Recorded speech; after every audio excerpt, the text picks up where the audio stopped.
Matt here with another tech tip from Nuetech. This time we would like to share a very helpful tip that'll make installing tires faster and easier, just like a pro. Mounting a tire can be difficult, and this one tip can make it a whole lot easier.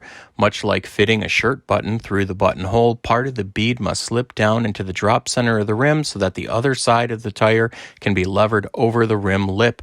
This process is referred to as buttonholing. A tire's bead has many high-strength steel wires in it, and these wires do not stretch. If you just try to force a tire on, it can damage the bead and possibly break some of the wires, ruining the tire. What's even worse is that you also run the risk of it coming off the rim when the tire heats up as you ride. This could get ugly real quick and cause a major crash, but can all be avoided with this one tip.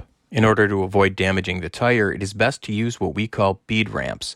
These are simply anything you can slide in between the tire and the rim across the bead seat to help the bead more easily slide into the drop center of the rim as you lever the rest of the tire on. Here you can see we show several small flat tire irons as bead ramps, but you can use anything that gets the job done. This technique is necessary whether you're installing tubeless, Nitromousse, or a standard tube.